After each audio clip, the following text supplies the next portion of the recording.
ಬೇಸಿಗೆಯಲ್ಲಿ ಈ ಟಿಪ್ಸ್ ಪಾಲಿಸಿದರೆ ಒಳ್ಳೆಯದು. ಬೇಸಿಗೆಯಲ್ಲಿ ತಾಪಮಾನ ಹೆಚ್ಚಾದಂತೆ ನಾವು ಆರೋಗ್ಯದ ಕಡೆ ಹೆಚ್ಚು ಗಮನ ಕೊಡಬೇಕು. ನಮ್ಮ ಆಹಾರ ಕ್ರಮದಲ್ಲಿ ಕೆಲವೊಂದು ಬದಲಾವಣೆ ತರಬೇಕು. ಬೇಸಿಗೆಯಲ್ಲಿ ಆರೋಗ್ಯ ಕಾಪಾಡಲು ಕೆಲವು ಟಿಪ್ಸ್ ನೀಡಿದ್ದೇವೆ ನೋಡಿ.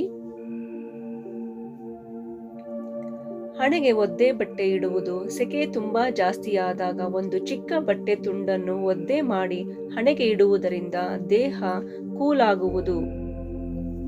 ದೇಹವನ್ನು ತಂಪಾಗಿ ಇಡಲು ಈ ರೀತಿ ಮಾಡಿ. ಲಘು ಆಹಾರ ಸೇವನೆ.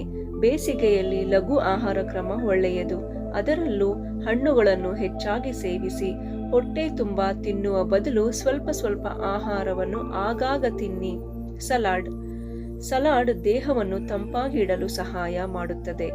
ಸೊಪ್ಪು ಮತ್ತು ತರಕಾರಿಗಳನ್ನು ಹೆಚ್ಚಾಗಿ ತಿನ್ನಿ. ಫಾಸ್ಟ್ ಫುಡ್ಗಳನ್ನು ಕಡಿಮೆ ಮಾಡುವುದು ಒಳ್ಳೆಯದು. ಸನ್ಸ್ಟ್ರೋಕ್ ಆದರೆ ಹೀಗೆ ಮಾಡಿ. Coffee tea ಕುಡಿಯಬಾರದು. 1 ಸ್ಪೂನ್ ಈರುಳ್ಳಿ ರಸವನ್ನು ಕುಡಿಯುವುದರಿಂದ ಈ ಸಮಸ್ಯೆ ಇಲ್ಲವಾಗುವುದು. ಮೈ ಬೆವರಲಿ. ಬೇಸಿಗೆಯಲ್ಲಿ ಮೈ ಬೆವರಿದಷ್ಟು ಒಳ್ಳೆಯದು. ಆದಷ್ಟು ನೀರು ಕುಡಿಯಬೇಕು. ನೈಸರ್ಗಿಕ ಜ್ಯೂಸುಗಳನ್ನು ಹೆಚ್ಚಾಗಿ ಸೇವಿಸಿ. ಉರಿ ಬಿಸಿಲಿನಲ್ಲಿ ತಿರುಗಾಡಬೇಡಿ. ತುಂಬಾ ಬಿಸಿಲಿರುವಾಗ ಹೊರಗಡೆ ಹೋಗುವುದಾದರೆ ಕೊಡೆ ಹಿಡಿದು ಹೋಗಿ.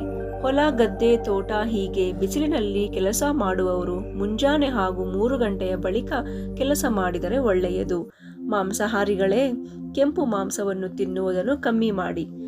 ಬೇಸಿಗೆಯಲ್ಲಿ ಮೀನು ಮತ್ತು ಮೃದ್ವಂಗಿಗಳು ಒಳ್ಳೆಯದು. ತುಂಬಾ ತಣ್ಣನೆಯ ಆಹಾರ ಅಥವಾ ಜ್ಯೂಸ್ ತೆಗೆದುಕೊಳ್ಳಬೇಡಿ.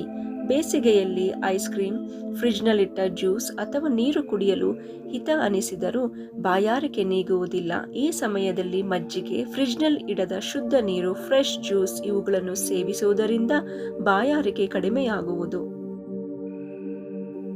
ಧನ್ಯವಾದಗಳು.